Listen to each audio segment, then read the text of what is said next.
Breathing in, I'm aware of my in-breath. Breathing out, I am aware of my out-breath. In-breath, out-breath.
Breathing in, the Buddha is breathing with my lungs.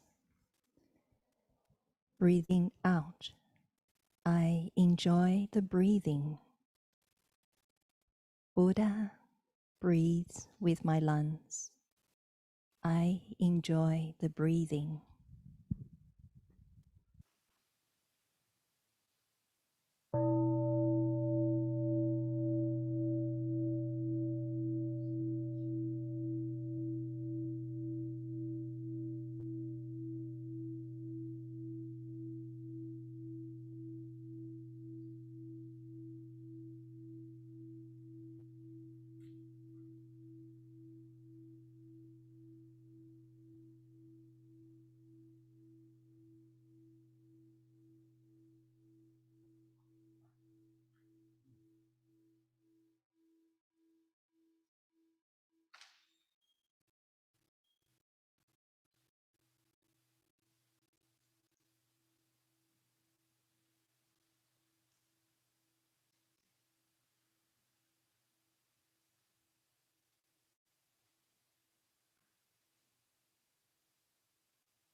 Breathing in, the Buddha is sitting with my back.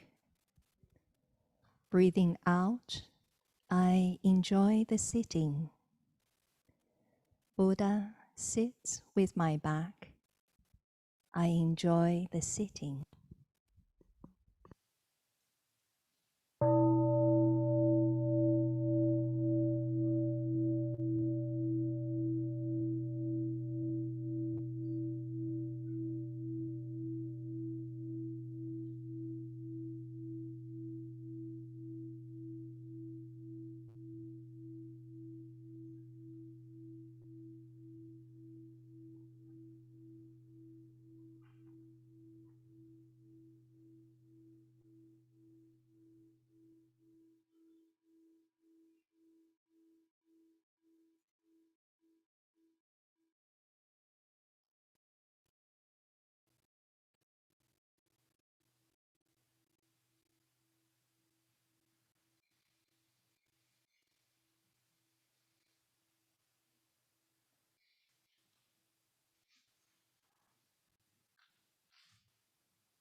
Breathing in, the Buddha dwells in the island of oneself.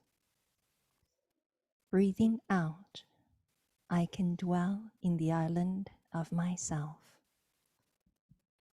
The Buddha dwells in the island of oneself. I dwell in the island of myself.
Breathing in, the Buddha has arrived.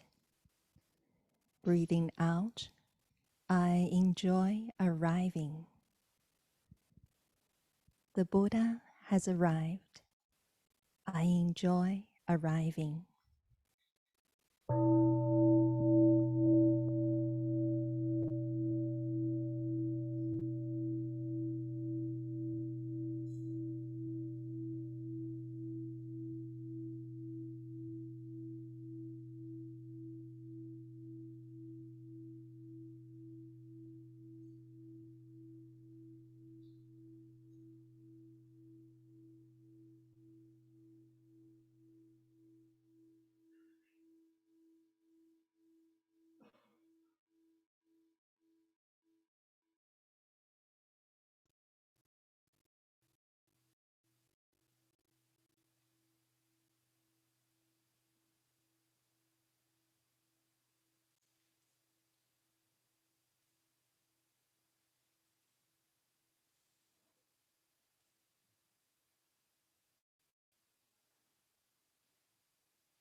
Good morning. I would like to invite our monastic brothers and sisters to come up and offer chanting before the Dharma talk.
contemplations before chanting. The Sangha is invited to go back to our breathing so that our collective energy of mindfulness will bring us together as an organism, going as a river with no more separation. Let the whole Sangha breathe as one body, chant as one body, listen as one body, and transcend the frontiers of a delusive self, liberating from the superiority complex, the inferiority complex, and the equality complex. From the depths of understanding, a flower of great eloquence blooms. The bodhisattva stands majestically upon the waves of birth and death, free from all affliction. Her great compassion eliminates all sickness, even that one thought of as incurable. Her wondrous light sweeps away all obstacles and dangers. Her willow branch once waved reveals countless Buddha lands. Her lotus flower blossoms a multitude of practice centers. We bow to her, we see her true presence in the here and now. We offer her the incense of our heart. May the bodhisattva of deep listening embrace us all with great compassion. Namo Avalokitesvara. Namo Avalokitesvara. Namo Avalokitesvara.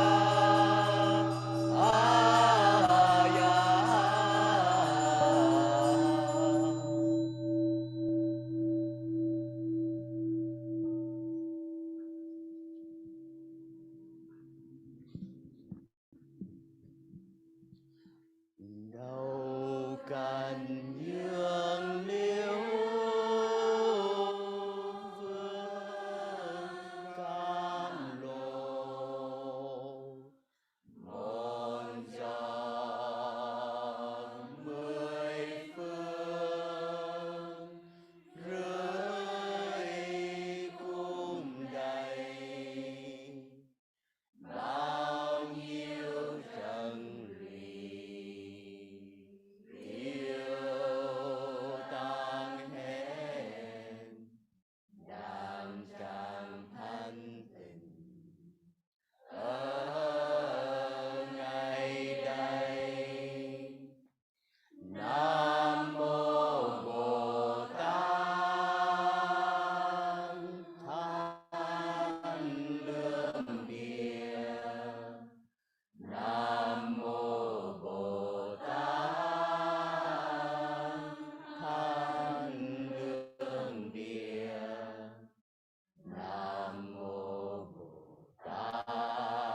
điều biến phân bày muôn thế giới,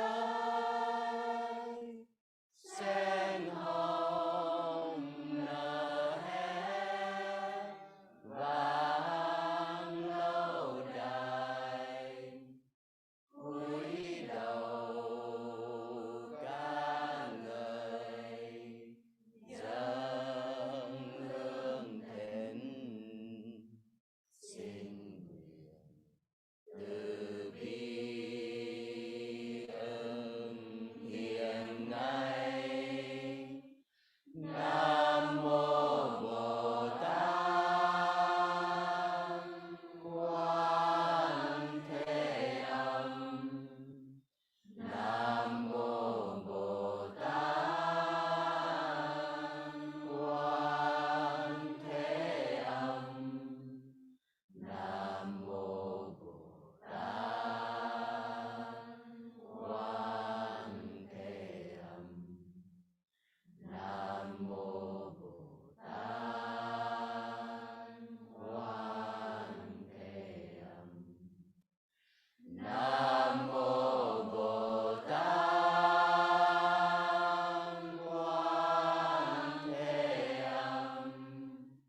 dear respected Thai, dear Sangha and friends worldwide. Today is the 19th of September in the year 2021, and we are in the Festival of Stars Meditation Hall in the Dharma Nectar Temple of Lower Hamlet. Today is the second Dharma Talk of our Rains Retreat, which our friends are following online every Sunday. We want to welcome especially more than 1,300 retreatants from more than 65 countries that are joining us for this 3-month retreat. It's the first time we've been able to offer such a retreat to so many people. And it makes us very happy to know that there's an interest in the world to live mindfully, to learn about how we can practice mindful breathing, mindful walking, and bring more peace and happiness into countries all over the world. We know it's certainly needed right now. This morning we will be looking at a text that Thai wrote over the years. It's found in the Plum Village Chanting book, and it's the Invoking the Bodhisattva's names. So we'll be reading the text on Bodhisattva Avalokitesvara, Bodhisattva Manjusri, the Bodhisattva Samantabhadra, Bodhisattva Ksitigarbha, and then the Bodhisattva Sadhaparibhuta. I think we all want to be bodhisattvas,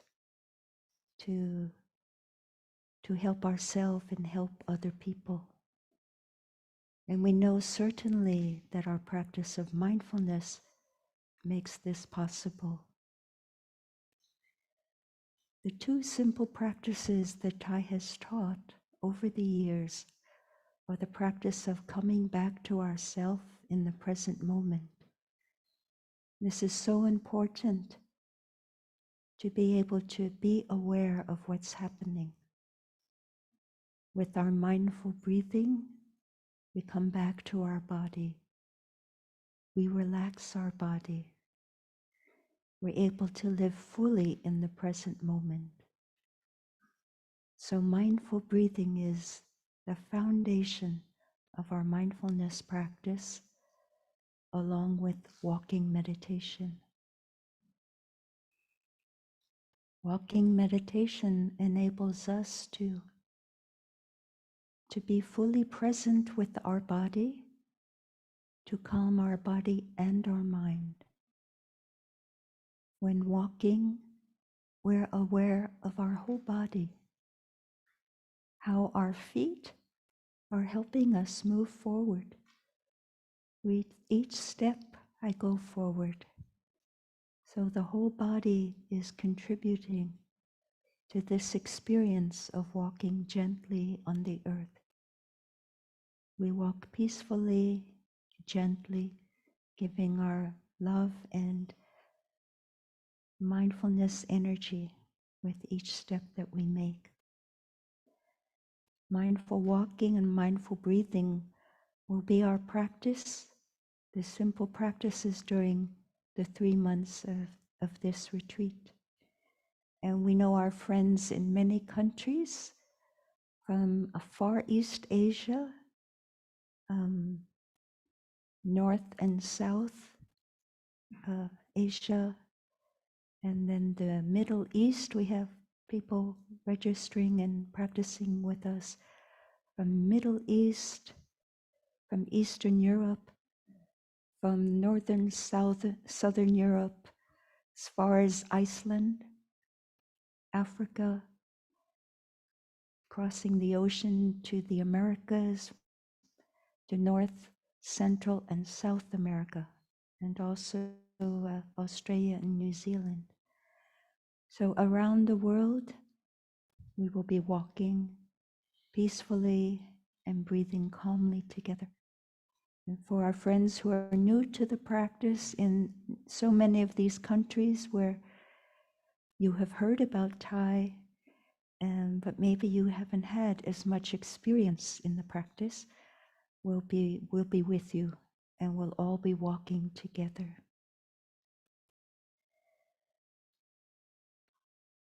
The word bodhisattva means awakened being.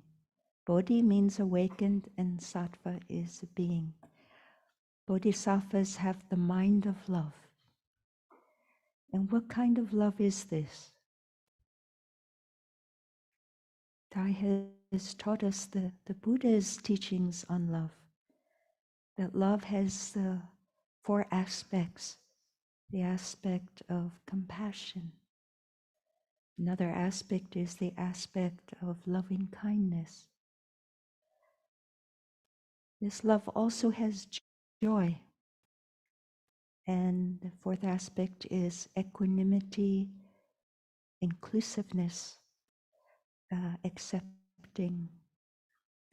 So these four aspects of love are sort of the motivating energy of all bodhisattvas. And they express their energy of love in different ways. So we'll learn how these 5 bodhisattvas have different ways of helping all beings. So we'll continue our path together, generating the energies of love. We have bodhi mind, bodhicitta. So that is the mind of love, the mind that really wants to create happiness, joy, and peace in ourselves, our family, our friends, and even further in the world.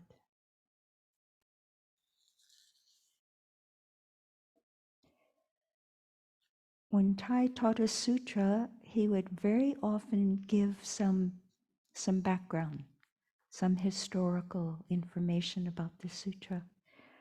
So I'd like to do that now for the text of invoking the Bodhisattva's names. We want to thank Sister Chanduk, Sister True Virtue, and also Sister Changkong, who added their memories of when Thai wrote the text.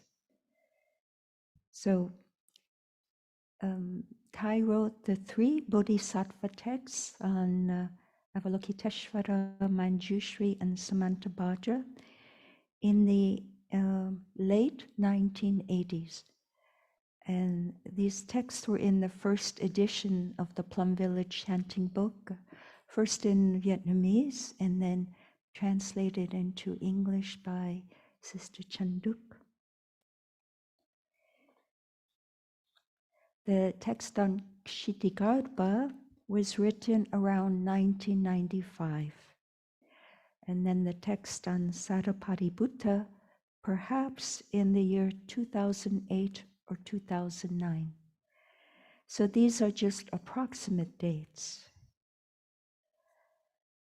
The title, Invoking the Bodhisattva's Name, is a later addition, a later change. Originally, Thai wanted to use the word evoking, E-V-O-K-I-N-G, instead of invoking, I-N-V-O-K-I-N-G. And why is that? So evoking means to bring to mind, to remember, to recall, as in the phrase, this flower evokes memories of my trip to Vietnam, okay? We have an experience and something in the present moment what we hear or what we see will evoke a memory or a quality. So when we evoke the names of the bodhisattvas, we want to bring up in our mind their qualities.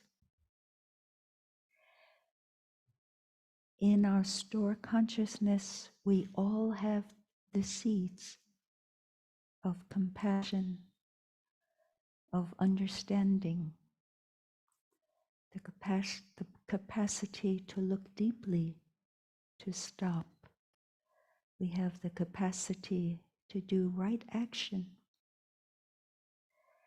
We have the capacity to have courage, non-fear. We have the capacity to continue to be there for others, okay? And finally, we have the capacity to respect and to offer our support. So these are seeds in store consciousness transmitted to us from our ancestors, from our spiritual teachers, from Thai, of course, and from our daily experiences. So when we evoke these beautiful qualities, they're coming from within us. So one way to understand bodhisattva is to recognize we have these energies in us in the form of seeds in our store consciousness. And it's a matter of watering these seeds and being in an environment that helps these seeds manifest. And the environment can help the seeds by what we hear, what we see, by our thinking. The Plum Village Chanting book has gone through several editions, both in the Vietnamese language and in the English, and also the editions that were translated into many, many languages. We have the Plum Village Chanting book, Chanting from the Heart, translated into French. And I remember that was done with Sister Từ Nghiêm at New Hamlet with the collaboration of our French Sangha members. And we have chanting books, so many European and Asian languages, Chinese, Japanese, I believe Indonesian, Italian, Spanish, Dutch.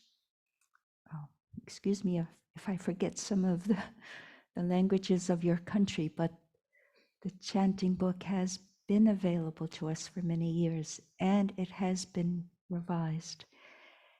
The edition in the year 2000, there was a footnote added, and it said, to support their aspiration to cultivate the bodhisattva's qualities, some practitioners may like to practice with the word evoking rather than invoking the bodhisattva's names, to cultivate these wonderful qualities in the depths of their alaya, their store consciousness. Now, when we speak of the word invoke, this is associated with calling upon, calling for help, calling for some kind of support. And it's almost like prayer, according to how Sister Chanduk explained it. And to invoke is also what we do when we're in a situation where we really want the energy of the Buddha, our ancestral teachers, to be there, so we can invoke their names. So the practice involves both possibilities, evoking from within us with our aspiration to practice, compassion, deep looking, right action, respect, fearlessness, okay, evoke these qualities in me, but also in times of trouble. And you know, during our formal meal, people will write the requests or send in requests. Please, can you chant the name of the bodhisattvas to send energy to these people who are ill or suffering greatly around the world? So we do that. We invoke the energy of the bodhisattvas.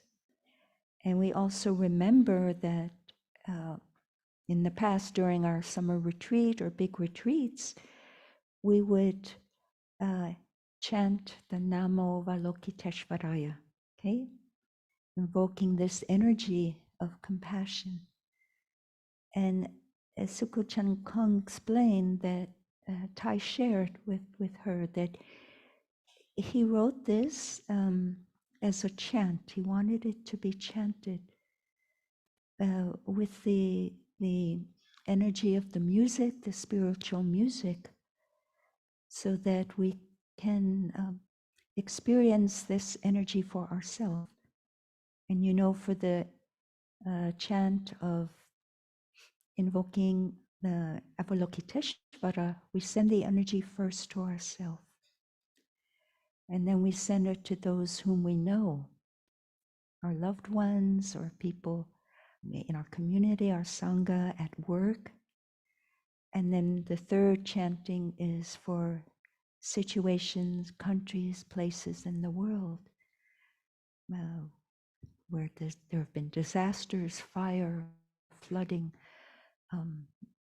during the pandemic as well. So the three aspects of invoking the name of Avalokitesvara to offer her energy of compassion and support. So let's enjoy a sound of the bell, because this is a real practice in being able to come back to ourselves and experience the present moment fully, listening to the sound of the bell and coming back to ourselves with mindful breathing.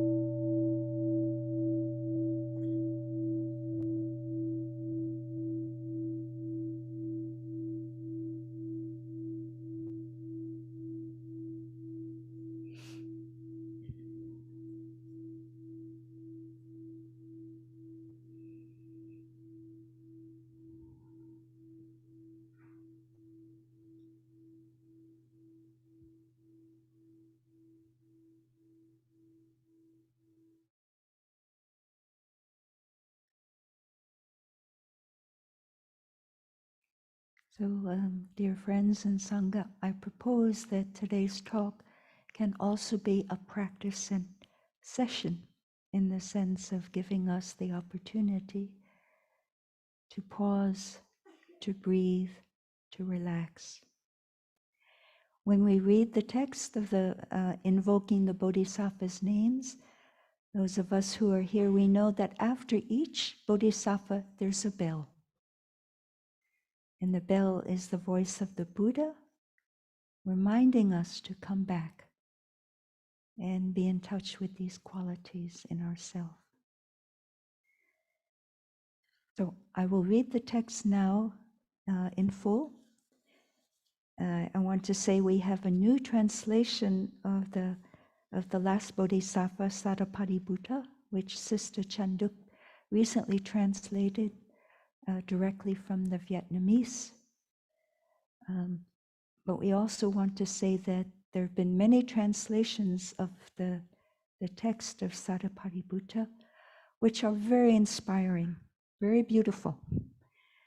And in the English Chanting from the Heart, there's one text. And then in the book that was printed in Thailand, there's another text.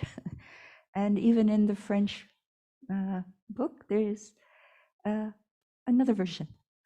but they all capture the spirit of this bodhisattva.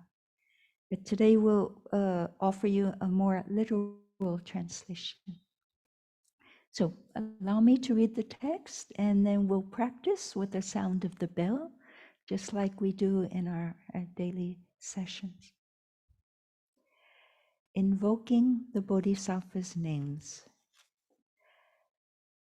We invoke your name, Avalokitesvara.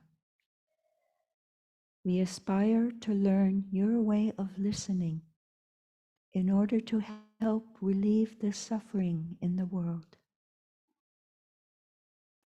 You know how to listen in order to understand. We invoke your name in order to practice listening with all our attention and open-heartedness. We will sit and listen without any prejudice. We will sit and listen without judging or reacting. We will sit and listen in order to understand. We will sit and listen so attentively that we will be able to hear what the other person is saying and also what is not being said, what is being left unsaid.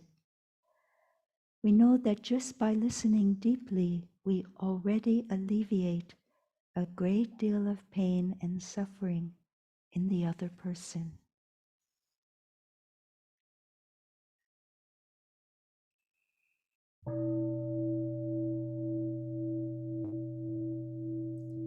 Let us get in touch with our capacity to listen, to simply sit and listen with an open heart and open mind.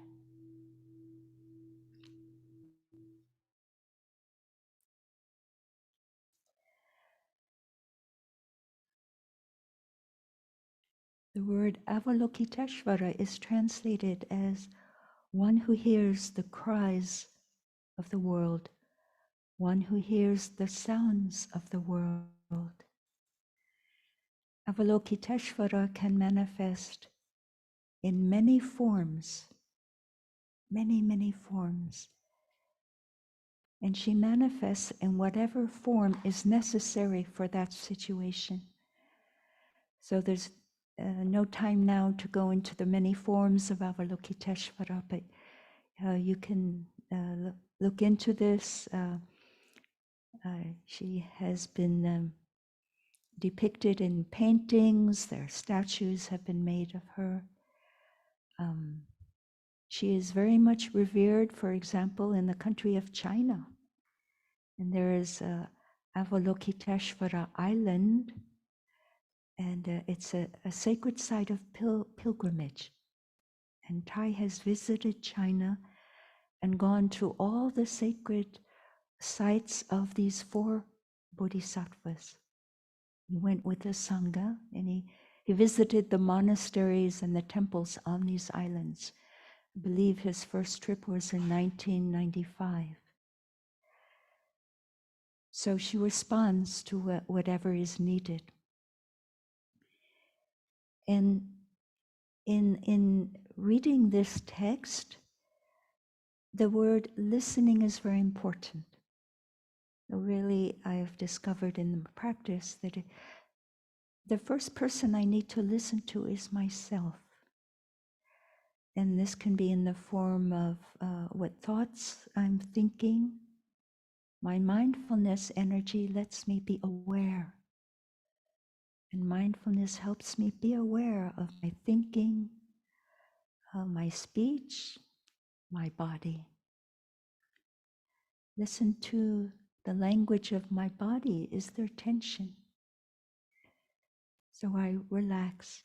I breathe and relax. So the first person to listen to is ourself, to our body, to our thinking, our speech, and then to relax. And this was an important teaching of Sister Langnim's talk the other day. a way of self-acceptance and compassion for ourselves can begin with relaxation. Breathing in and out, I'm aware of myself, my thinking. And it's more acceptable now to speak in terms of the little child in us. We may have experienced suffering as a child in our family setting, even trauma. And trauma is more recognized now than 30 years ago, for example. So we understand how trauma and adverse early childhood experiences do affect the brain and our capacity to form happy relationships.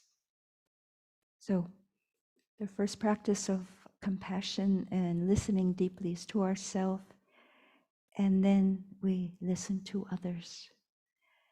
So I recommend that if we want to listen to others, I always try to sit down. If someone says, "Oh, can I talk to you for a minute?" I say, "Oh, certainly, but let's sit down." The reason for that is, first of all, my body can feel tension if I'm standing up and listening to a very deep sharing.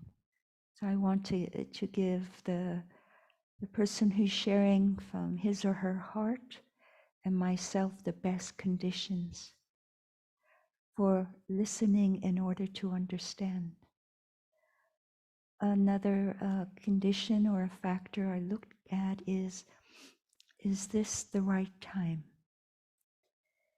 And is this the right place? And these two factors I have discovered important. I had one experience where a sister was so eager to share something, and it was very important. So eager, and she came and knocked on the door, and I came out, and she started to speak, and in her eagerness, maybe she didn't hear the sounds of someone putting in a new floor just outside the door. They were hammering and making sounds that carpenters made when they put in a new linoleum floor or a new material floor. And they were talking together, and she was speaking so happily, but the problem was I couldn't hear her.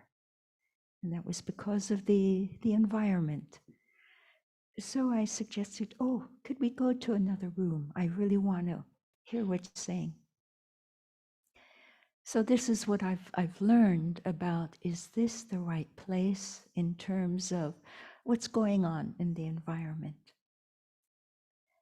And if it's not the right place, then we can find another place.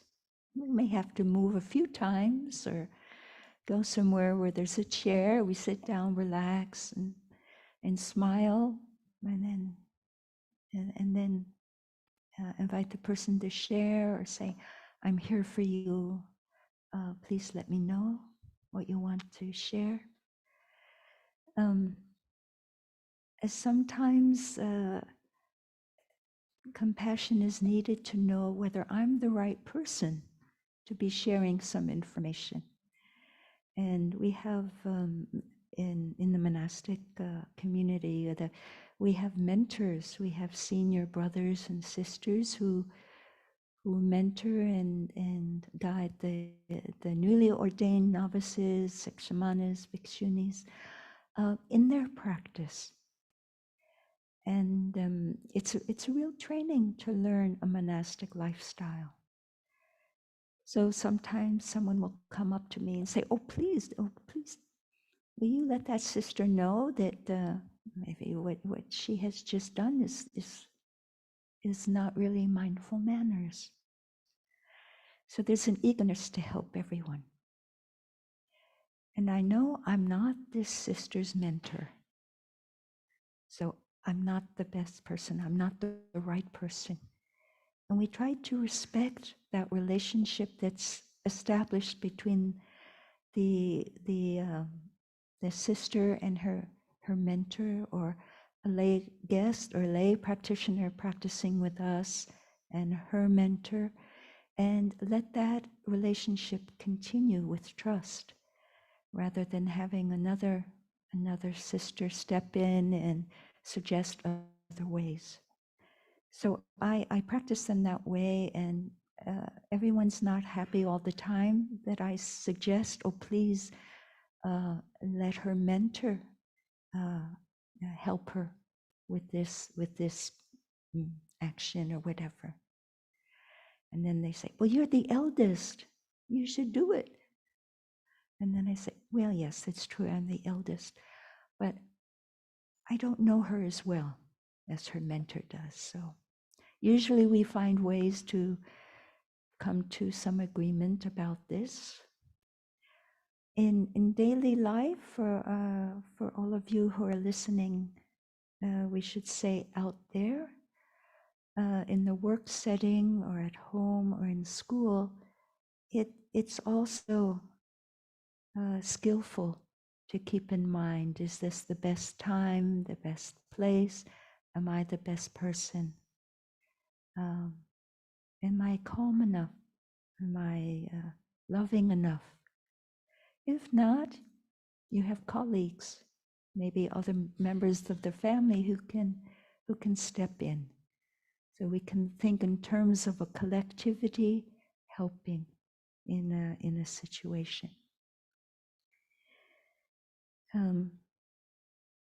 So listening to another person, we want to sit and listen without any prejudice, any judgment or reacting.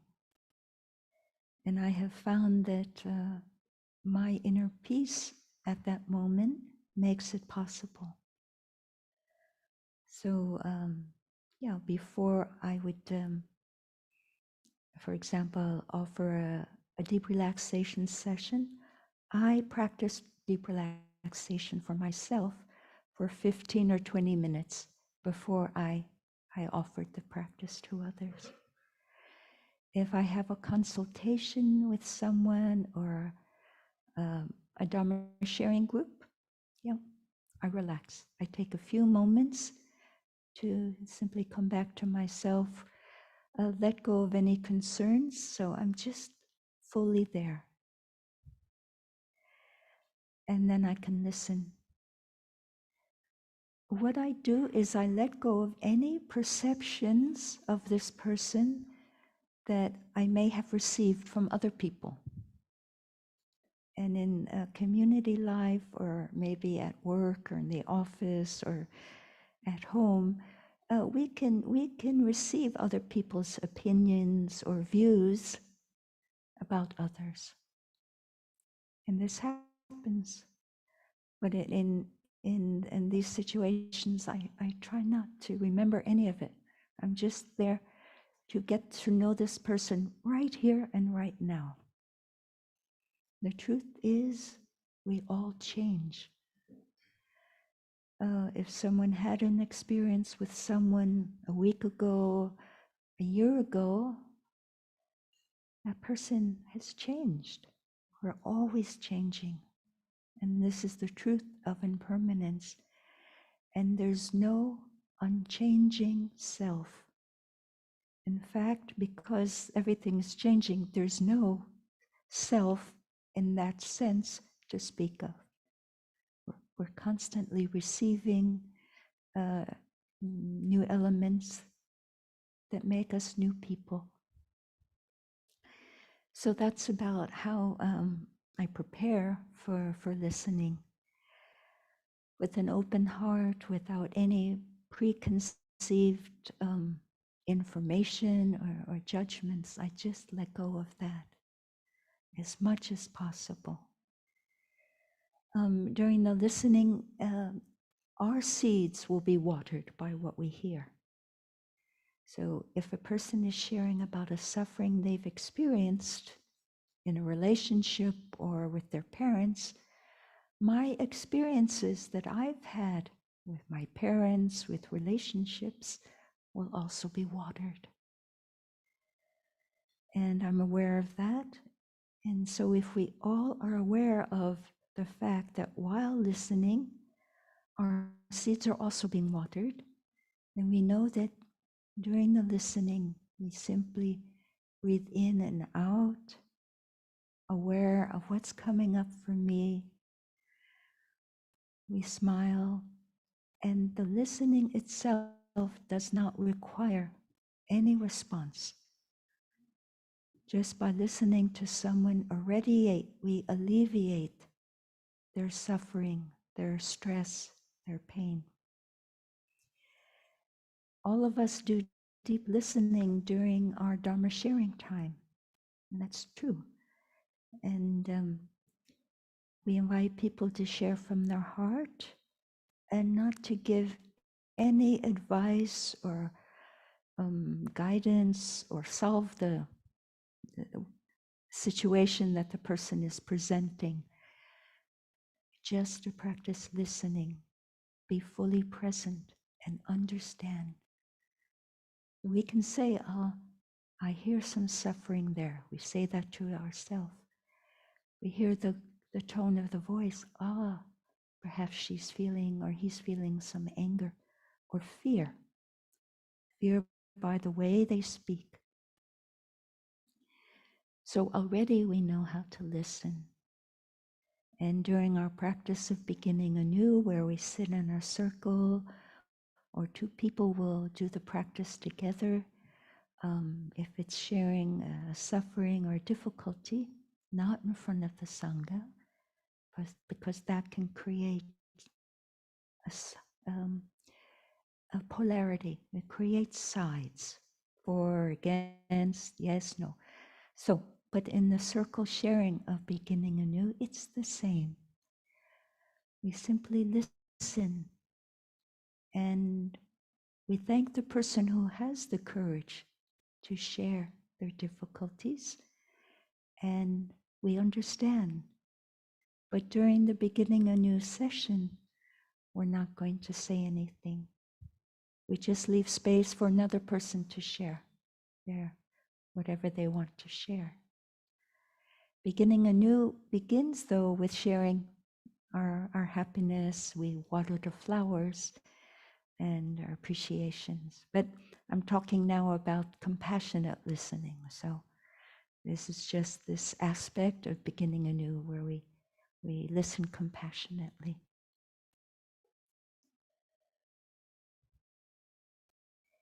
Tai has given us mantras, beautiful mantras, mantras of love.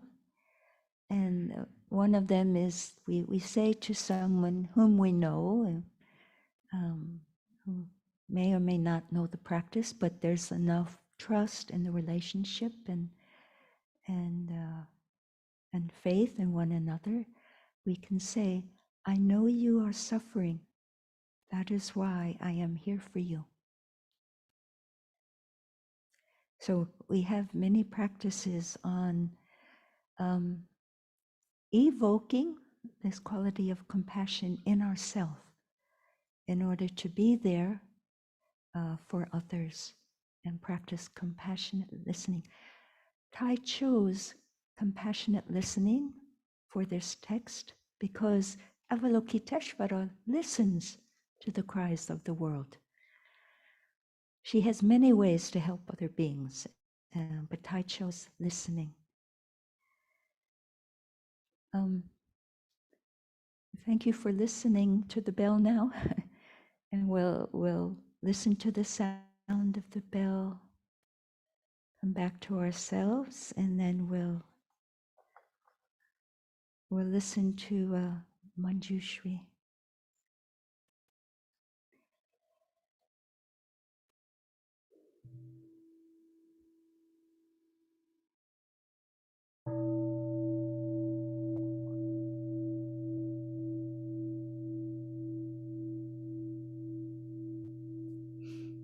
I get in touch with the feeling of compassion in me,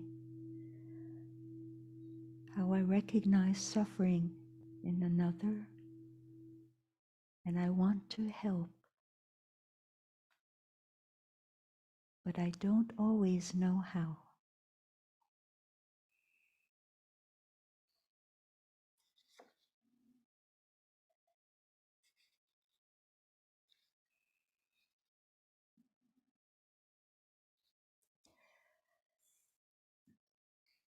So Manjusri is the bodhisattva who is able to look deeply and to understand. He has insight and wisdom. There is a mountain also in China dedicated to the Manjusri. And the text is, we invoke your name, Manjusri. We aspire to learn your way, which is to be still. Being still is so important.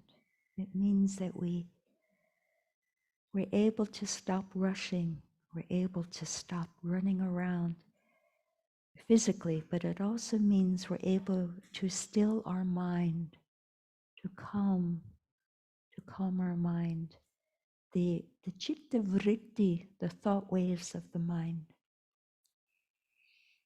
We can imagine a pond.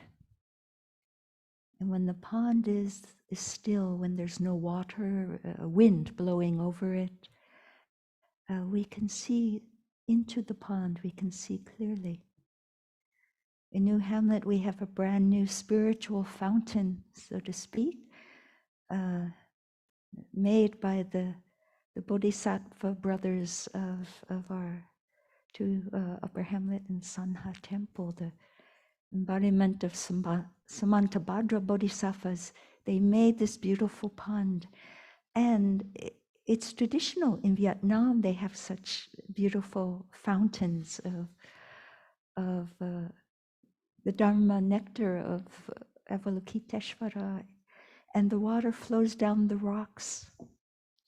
And there are beautiful carp and goldfish in the pond. And when the fountain is turned on and the water is flowing down and the waterfall goes into the pond, we cannot see clearly the fish. You know, there's too many ripples, there's too much happening on the surface of the water. But when the fountain is turned off, the pond becomes still and calm again, and we can see the fish. We have all kinds of fish, different sizes. So that's the same with our mind. When the mind becomes still, we can see so many things in our mind. We can see all kinds of seeds of happiness. We can see the mental formations as they emerge. We can name them. We can see our ancestors and us, the influence of our parents, grandparents, our teachers. We can see so much more when the mind is still. The Buddha gave us ways to still the mind, and in fact gave us 16 ways, the 16 methods of mindful breathing found in the Anapanasati Sutra, the 16 breathing exercises.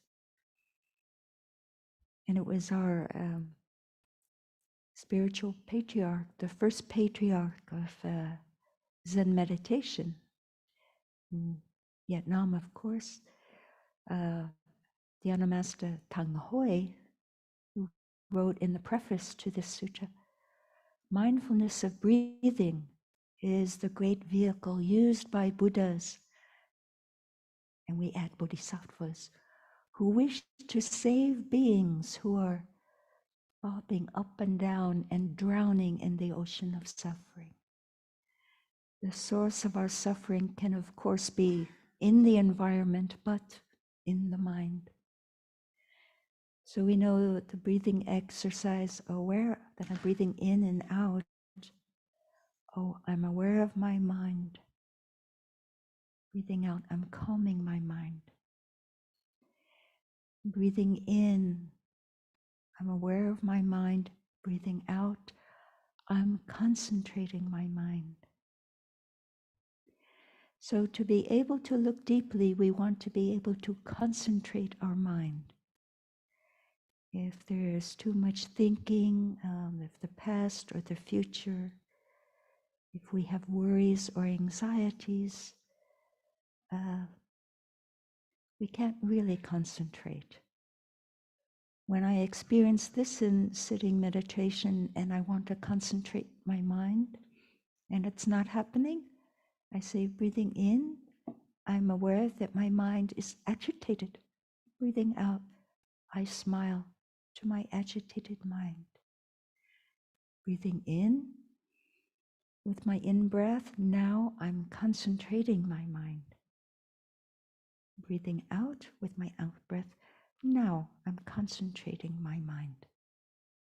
So it's possible to concentrate our mind by saying, I'm concentrating my mind, because I'm not letting the other thoughts come in, take up the space when I really want to concentrate my mind. And I found it, I can do it gently.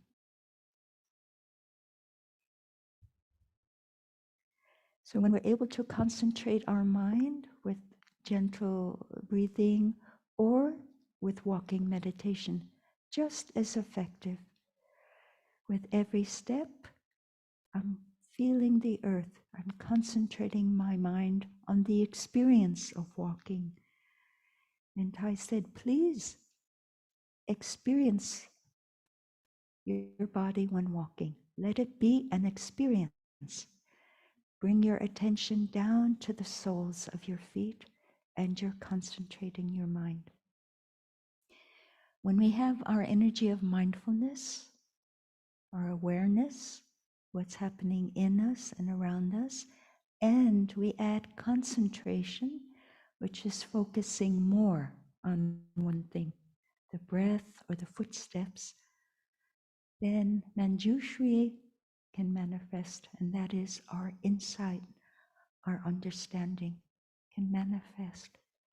Mindfulness and concentration will give us the best conditions for understanding, insight, deep looking. So with the deep looking, we want to be able to see and understand the roots of suffering.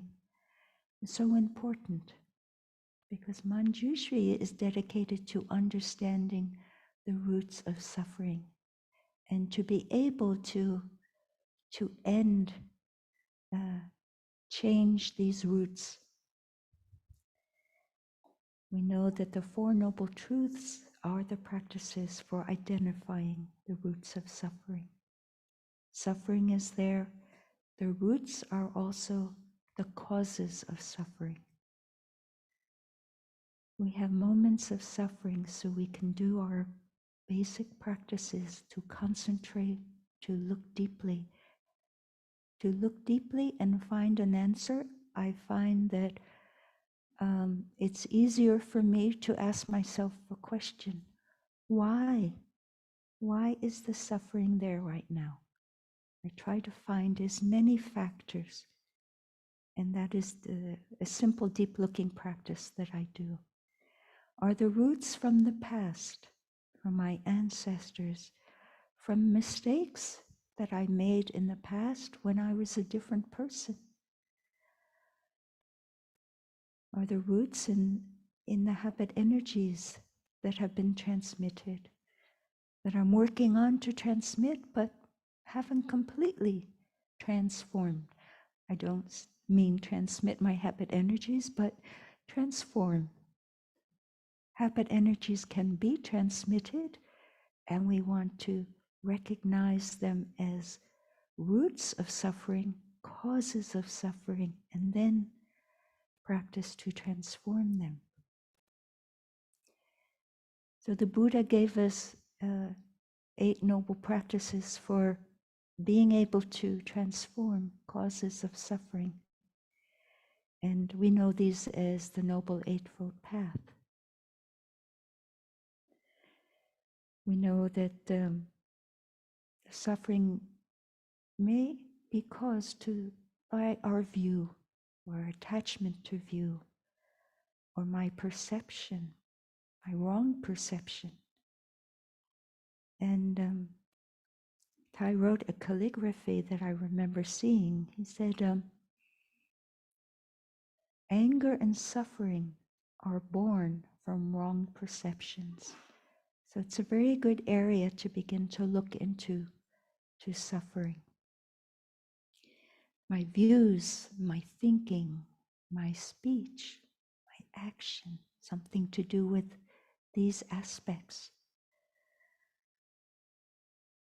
My way of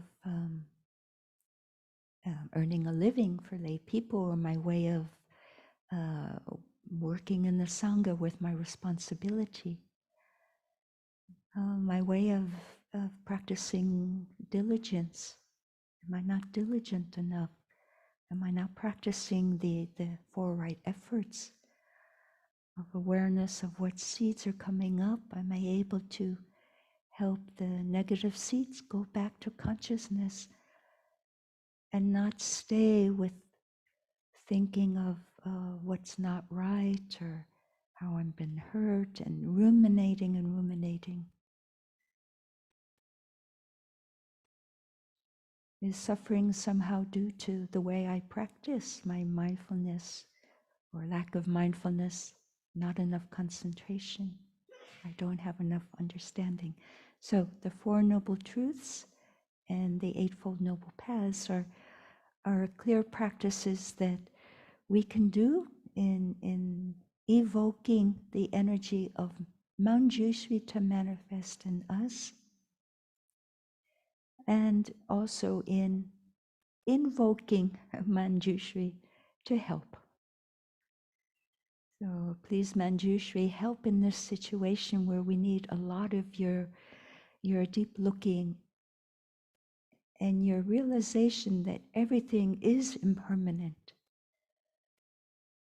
And finally, I realized after a period of time that whatever suffering was there, it was just due to mental formations coming up. And the most difficult situations are when two people have the same habit energy and their mental formations manifest at the same time. Boom. That's the most difficult situation.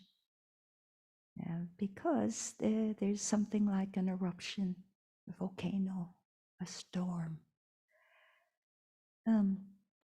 So my practice is simply after time to realize it was only mental formations manifesting.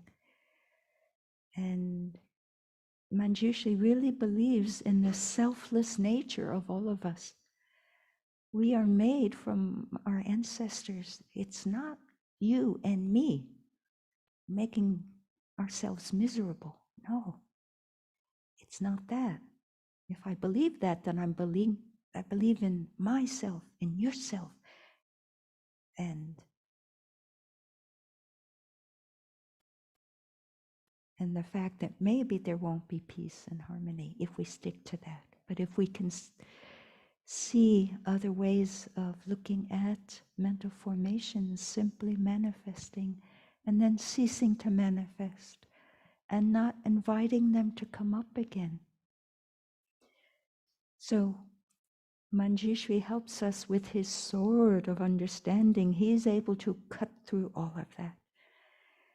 And this image comes from the past, of course, during the warlords and ancient civilizations where there certainly were swords, and that's how they fought the wars. The armies came out on their horses and with swords brandishing, and that was how they killed. So I would like to provide something like a laser beam rather than the sword. It's a little less violent for me. It's just my preference. So we invite Manjusri with his laser beam. We know they do surgery now with laser beams. It's quite concentrated, and it's able to cut through whatever, kidney stones or cataracts or safely. But a sword cuts through everything. So, but we allow Manjusri to cut through the sword of our ignorance. So suffering is really our ignorance, not knowing enough at the time how to practice. And when this happens, when we understand more, when our ignorance has been lessened a little bit, we feel more free. And we free ourselves and other species.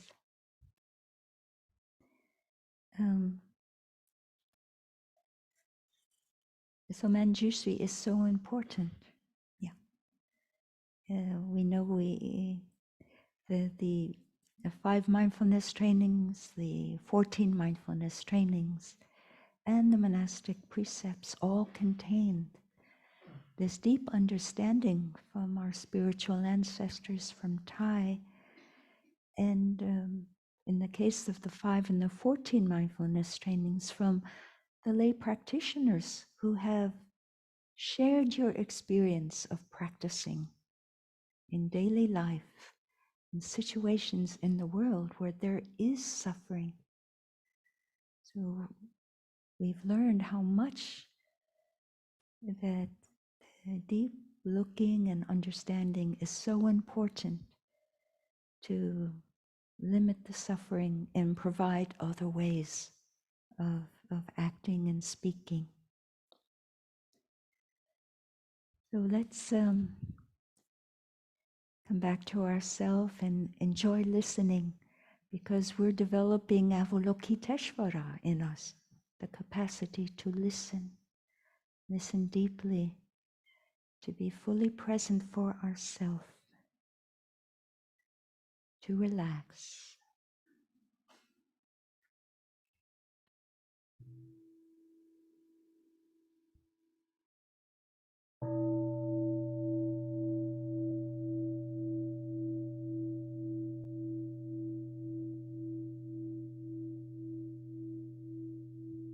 Breathing in, I'm concentrating my mind. Breathing out, I'm developing my capacity to look deeply and understand with wisdom. My heart is open. I'm not judging or reacting. The Bodhisattva Avalokitesvara is already in me. We inter-are.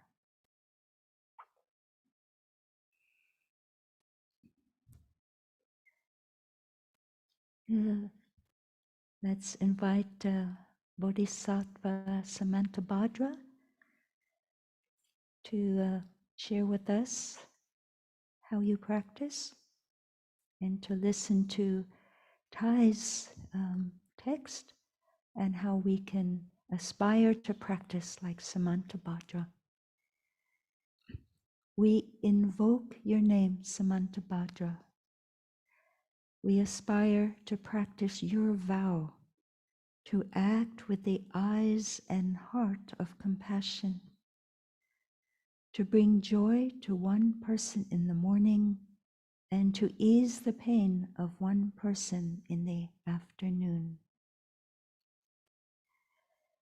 So all the bodhisattvas contain one another. They all contain each other. So Samantabhadra has the heart of the compassion of Avalokitesvara, but also the eyes of looking deeply of Manjusri. And he's going to add something else. Another aspect of his great energy is action, but action with understanding and compassion.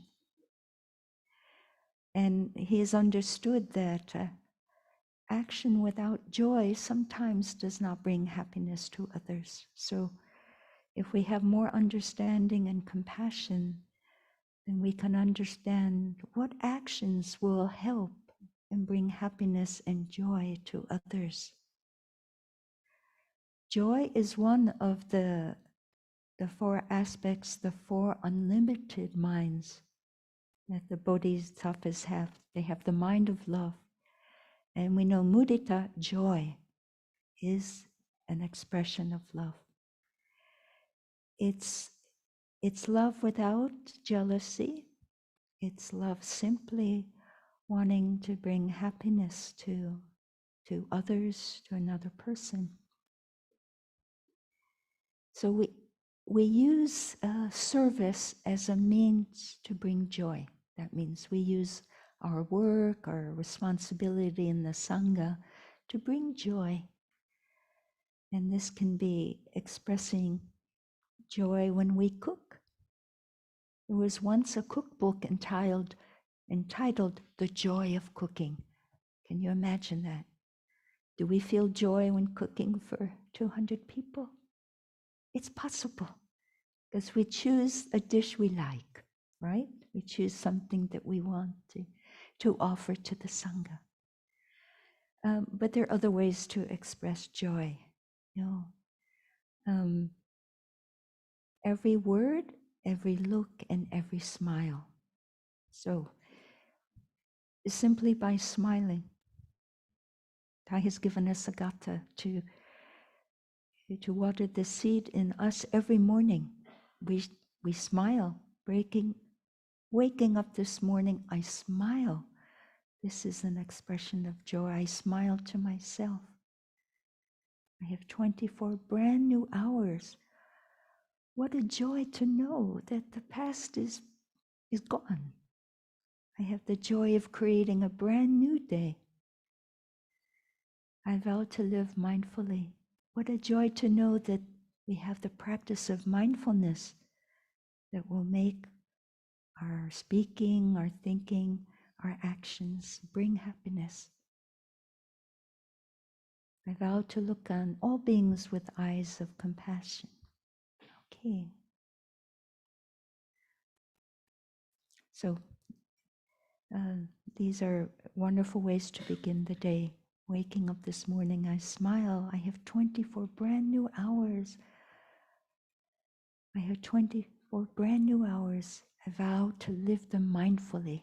Okay, this is my vow. And to look on all beings with eyes of compassion.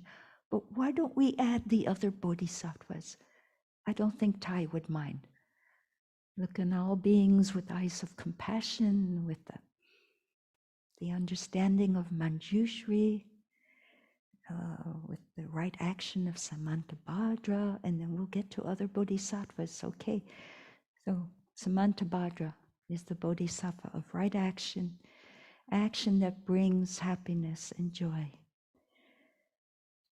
So his name actually means, if you translate the word from Sanskrit, he who is all-pervadingly good. So the name means that he has the goodness in him, and he wants to share his goodness, his innate goodness, in terms of action. So by how we speak can bring joy to others. Every word, every look. We can look at people if we know they would appreciate our looking. We want every thought, every word, every speech, every look, every smile can be a source of joy.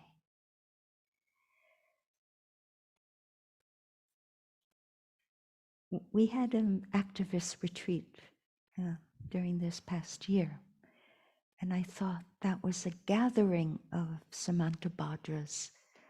It was really a retreat of people really engaged, really wanting to make a change in the world. But there were also Manjusris present, people who had looked deeply into the real situation of the world. They understood.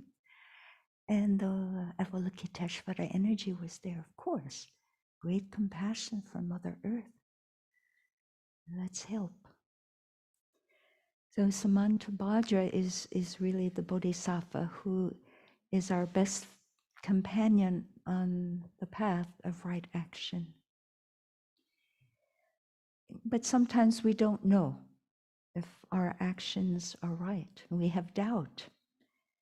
And we don't know if what we will do will help someone or not. What we say will help or not. We simply don't know. So what I do is I try a little bit. I do just a little test run. And then I see the result. I look, I listen. What's the result of my making baby steps? And maybe it's not good, not the right time. And I just receive the information and then say, okay. So Sister Langyam's talk was really about accepting how I am, how the other person is, accepting the situation. It's a very, very bodhisattva practice of acceptance. You know, bodhisattvas don't stand there and argue. They don't use their time that way. In fact, it is said that if we get angry and argue, we lose our merit. So a bodhisattva practice is awareness, acceptance, and then not giving up. So if it's not the right time, then not the right words or action. The Buddha recommended this. Choose the right time. I've already spoken about that. The right place and the right person and the right speech. Now, I've mentioned that already. But the Buddha said, if you have the slightest doubt at all, it's better to wait. He said, better not speak, wait. So we developed one of the paramitas of patience. Bodhisattvas are able to be patient, but not giving up.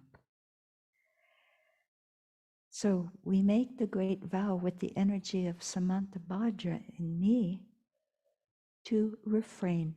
Okay, so Samantabhadra knows about restraint, not running headlong into situations unless there's wisdom in the action. So Samantabhadra has the bodhisattvas of Avalokitesvara, the compassion to help, the wisdom of Samantabhadra, and the wisdom of Manjusri, and then his capacity to do action. I think to do action, I think we should pay attention to our health, our energy, our level of capacity in terms of how much can we do. We serve the Sangha, of course, and we want to take care of our health so that we can continue. So action involves our ki, and we want to really protect this, getting enough rest, relaxation, mindful consumption, right consumption, not too much, not too little. So really practicing well with our body so that we can continue to serve the Sangha and all beings. So now let us invite a sound of the bell, and we'll get in touch with this energy of right action in us. And we'll meet another bodhisattva.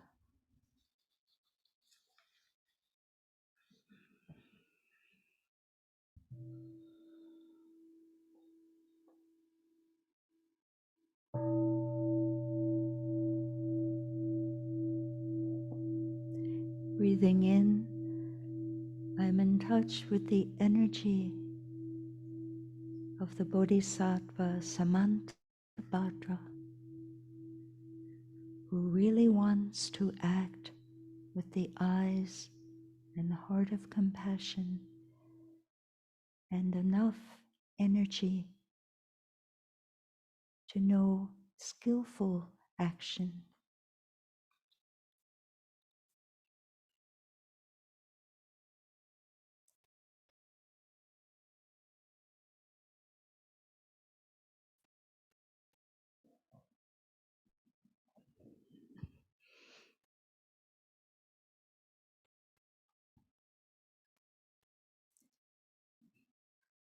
So Tayan introduces us to another bodhisattva called Ksitigarbha.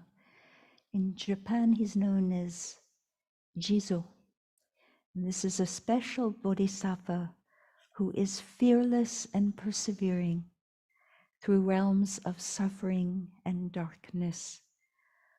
All the realms. Jizo has the courage to go to the darkest places. Ksitigarbha has the courage and the strength to help people in the darkest places. So we can think of dark places certainly in terms of places in the world.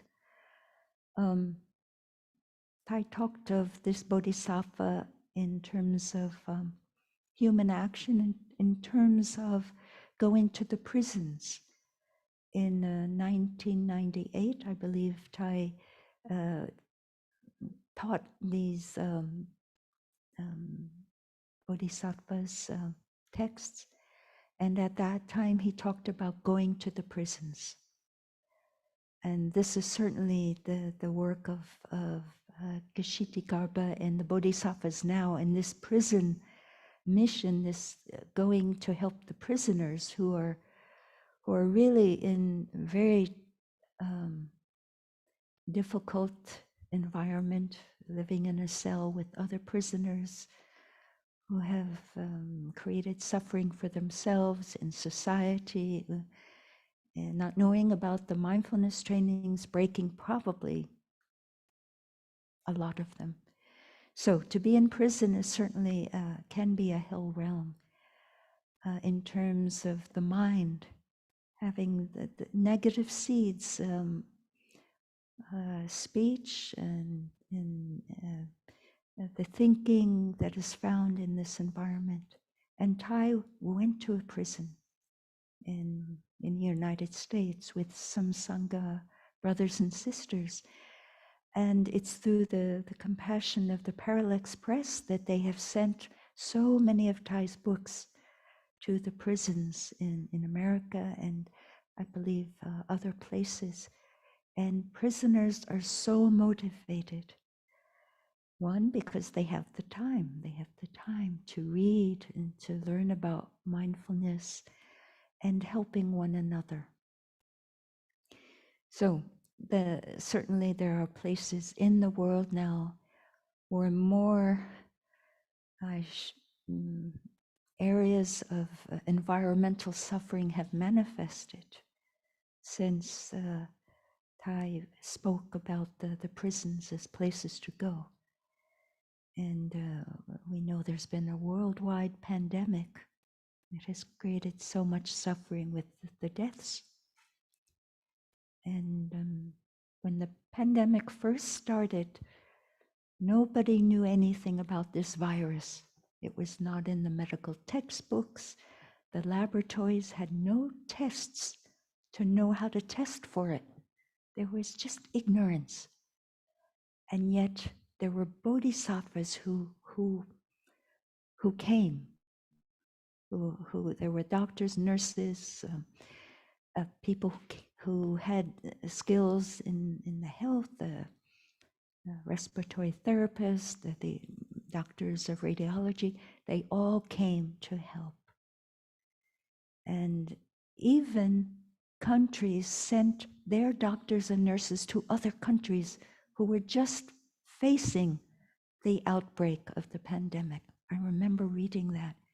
It started in China, and then it went to Italy, and then Chinese doctors and nurses were sent to Italy to help. And that was a beautiful, beautiful expression of bodhisattvas manifesting the energy to help. And then it went to different countries. Even in France, veterinarians donated their respiratory equipment because they have that in doing surgery for animals. They donated their time and energy to help. So there was a great upsurge of bodhisattvas manifesting great compassion. And now somehow it has changed. I don't know, there's There's some polarity now. And I don't really want to say the word, but I'll say the word. There's vax and anti-vax. And I don't know enough to say more. But the great compassion, and now there's based on views, but not enough information. There have been fires and floods, and we know climate change, climate destruction is now creating an environment that is, literally speaking, quite hot. Yeah, there are heat waves that in Canada and the Western United States and many countries, there's fires breaking out. Okay, so the Ksitigarbhas are the firemen, of course, the people going to put out the fire. The paramedics, the people going to help people, with, save them. The rescue boats. So many more people now have left their country. The United Nations High Commission on Refugees are tracking them and providing these refugee camps in many, many countries. I don't have the current figure, but the last time I checked, some months ago, it was 68 million people are displaced. So it requires a lot of Avalokitesvara energy, Manjusri, Samantabhadra energy to help with these situations of great suffering, and Ksitigarbha, because we believe the people who are going to these places of great suffering are the Ksitigarbhas. And all of us here practicing, we're doing that also. Because we're listening to our suffering, we're listening to other people's suffering, we're offering the practices and that will help relieve the suffering. So Ksitigarbha is the bodhisattva who has solidity and inclusiveness like the earth. Diatangvung. He is this bodhisattva who is solid enough to go to these realms and continue to be there until everyone's suffering has been transformed. And he brings light and hope. So he goes to these places to bring light, hope, relief, and freedom. Just by being there, people feel they are not abandoned. They are not forgotten. And if they feel that no one is listening to them, no one is there to help them, to deliver food and medicine, as they do in Vietnam, for example, every winter, for us, there are many floods. It's the flood season. And we know the monastics go out to offer help. They deliver food and clothing to people who have lost their homes, and it's really the Ksitigarbha in action, Samantabhadra. So seeing the monastics come and other people brings a great joy and happiness. Human rights and people's cries for help and justice and equality are being heard by certain organizations such as the Amnesty International that I remember, and other organizations such as the Red Cross. And there are many more that I'm sorry I can't mention now, but as the situations develop and there's more and more suffering, more and more organizations are there. And Médecins Sans Frontières has been there for many years. So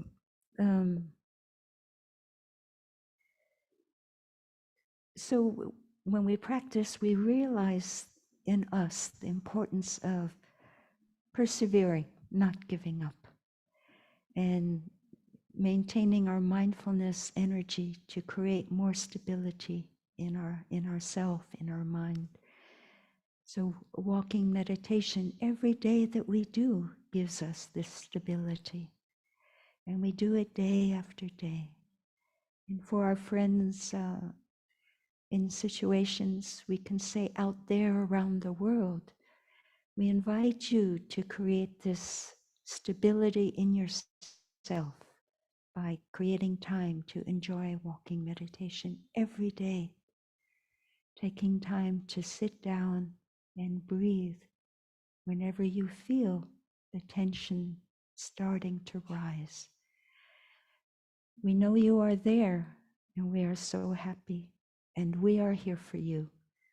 So during these 3 months, we're practicing together, and we love and respect you, all of you, the Ksitigarbhas out there, practicing to offer understanding, relief, hope, and light to the situations you're facing at work, at home, at school. And I remember a story Tai once told, and I looked it up again. It's a parable called The Long Spoon, or The Long Chopsticks if you're in China. And the origin is from a rabbi. And the parable, the story describes heaven and hell. So Ksitigarbha goes to the hell realms, if I haven't mentioned that, so the darkest places. So in the hell realm, people have long spoons or long chopsticks, and they cannot bend their arms to bring the food to their mouths. So they sit there with food in front of them, and they cannot eat, cannot nourish themselves. They cannot receive the love and the nourishment of the food. And they suffer. When they feel isolated and alone, they're just sitting there side by side. No food. What can we do? Suffering. But in heaven, they have the same conditions. They sit at long tables, long chopsticks, long spoons, long handle, they can't. But in heaven, they feed one another. Okay, that's so beautiful. They can't bring the food to their mouth, but the person sitting opposite, the spoon reaches to them, and they feed one another. So they create a sense of brotherhood, sense of living as a bodhisattva. Yeah. And that person opposite, whom I am feeding, is using his or her spoon or chopstick to feed me. So we're all fed. And this is a wonderful parable or allegory to describe that we may be in the same situation, but it depends on how we perceive it and how we can find a solution so everyone can benefit. There's a beautiful song written by one of our practitioners many years ago, Evelyn Bumkes from the Netherlands. She was in Plum Village in the early 1990s, and she wrote a song called The Realm of the Mind. The realm of the mind is mine, I can choose. I can choose where I want to be. Both heaven and hell, I know equally well. The choice is up to me. So when seeds of negative seeds come up, I may feel I'm in hell. I can't stop that thinking, but I can. I change the CD. I do walking meditation. I bring up thoughts of an opposite nature. And then I'm changing those seeds. I change the channel. The choice is up to me to stay with the negativity or to change it. And Tai said we changed the CD. So it's possible with this energy of Ksitigarbha to come out of that realm of deep suffering, which certainly people experience in childhood with abuse, trauma, having gone through wars and environmental disasters. Okay, the help is there, the love is there, and I can work with my mind to find what is good right now. So we help one another, and this is Sangha. This is Sangha life, Sangha building. Everyone out there, you are our Sangha around the world. 1,300 people, 65 countries, we are a Sangha, if you consider it that way. So let us thank Ksitigarbha for sharing your practice with us, and we'll move on to the next Bodhisattva, the one that Thai added most recently in the years 2008 and 9.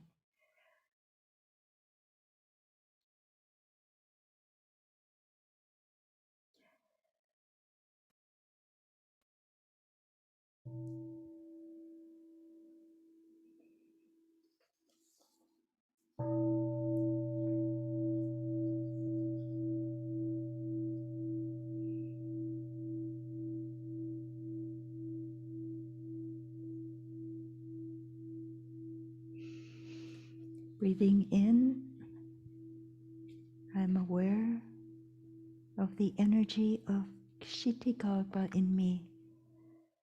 I am determined not to give up, not to abandon, to always continue to persevere,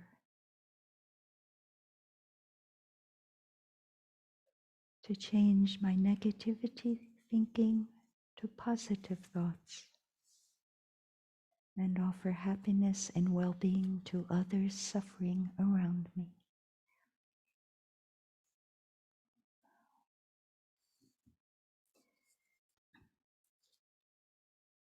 So the fifth bodhisattva in this text that I wrote is the bodhisattva called Sadhaparibhuta. And we find this bodhisattva in the Lotus Sutra, and his name is translated as always, never despising. So his practice was to never despise anyone. Instead of despising, he practiced respecting and loving people. And his practice was to go around and encourage and show people their true qualities. We thank Sister Chanduk for giving us this translation now, which I will read, and that help us understand Thai's original text. So, we invoke your name, Sadhaparibhuta. We aspire to learn your way of looking deeply with the eyes of non-discrimination in order to see the true qualities of others. Whenever you meet anyone, you bow respectfully and say in appreciation, I respect you deeply. You are a future Buddha. We vow to look deeply into ourselves to recognize the positive qualities that are there, to accept and to love ourselves. We vow only to water positive seeds in ourselves and in those around us. So the essence of this Bodhisattva's practice was respect and reverence, which is a quality of true love. And to have the mind of non-judgment, non-discrimination, and non-prejudice, to be able to convince people that they do have these good qualities. And his practice was basically to do flower watering, as we do in our beginning a new practice. So the Sadhaparibhuta was not always appreciated in the Lotus Sutras, but he persisted because he knew the value of goodness and helping people recognize their own good qualities. By doing so, only watering the positive seeds in others, our thoughts, words, and deeds will give rise to self-confidence and acceptance of ourselves, our children, and others. So we will look deeply to help people not have complexes. And this is one of the sources of suffering, to have a complex that I'm not as good as the other person, or the other person is better than me. Or another complex is equality. So part of this is to behave and speak with humility and respect. And we know this is part of our monastic life and lifestyle, and also the lifestyle of lay people in your sanghas. So we help people not underestimate themselves and feel inferior, nor to overestimate themselves and feel superior, or in a sense to demand equality. Oh, we're all equal, come on, why this person has more opportunity and that person is not allowed to do this, or something like that. So we have different capacities and different talents. So this bodhisattvas help us see we are wonders of the universe. All of us are precious gems, precious flowers in the garden of humanity. So when we're able to really believe and trust this wisdom, that we all are, this is the truth. There's a collective consciousness we share, living together, a collective consciousness in society. We may see inequalities, but we know at the base we're all humans. And the inequalities are simply differences in genetic background, in talents. And we encourage people to use the talents they have and develop the talents they have. So we can reflect on our capacity to inspire our brothers and sisters and our friends to feel good about themselves. I like to thank the sisters after they chant the Hokan, and they do it beautifully. And I really appreciate that. And maybe I shouldn't do that, but I don't think they develop a superiority complex. I don't believe so. I hope not. If you do, you let me know and I'll stop saying anything to you when you chant beautifully. So we're really at the end now of our time together for the reading of this text of invoking, calling upon the energies of these bodhisattvas to help in society, but also evoking in us these qualities. So both practices are possible, and we do that. So in our Dharma sharing groups, in the next few weeks or whatever, we can reflect on which bodhisattva, one or more, do I feel closest to in terms of my qualities? What is natural for me?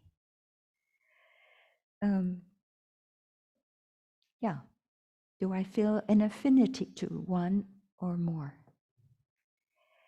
And which bodhisattva or more do I want to evoke more in me, to bring up more the qualities of this bodhisattva? To call up and remember this bodhisattva in my practice, in my daily life. Or to invoke, as we invoke after formal lunch, the bodhisattvas to help and give support. And also in your daily life, friends who are working, there are 5 days in a work week, perhaps for you in many countries, or maybe 6. We have a 6-day practice week. And you can decide, okay, on Monday I will practice compassion. Tuesday I will be Manjusri, evoke the energy of Manjusri, Samantabhadra, etc. You can do it that way or select which bodhisattva for your situation at work.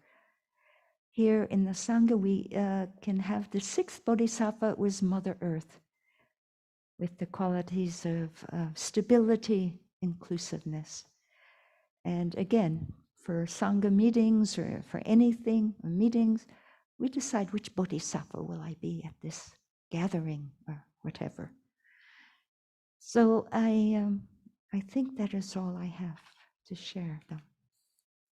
I thank you, dear Sangha, dear friends, for listening, and I wish us all a very wonderful practice today and for the weeks and the months ahead in our Rains retreat. We will continue to read the sutras and practice them, and some texts that Thai has written. And it's a very, very precious opportunity to be together, to have the precious gems of the Plum Village tradition be our inspiration and our nourishment for this Rains retreat. So let us enjoy the three sounds of the bell, and we'll come back to ourself with our mindful breathing.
Thank you, dear sister, for this beautiful Dharma talk to offer us the energy and the qualities of the bodhisattvas.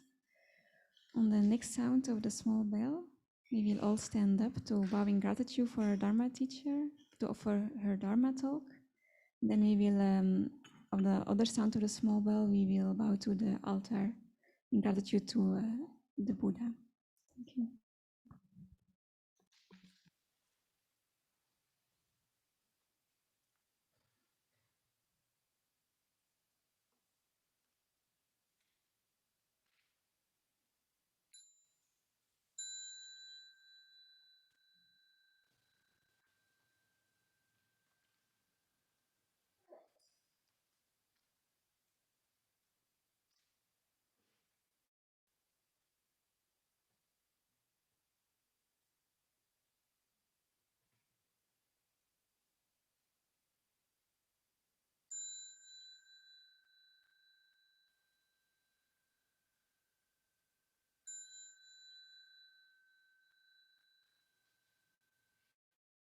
Sit back down again to have some announcements.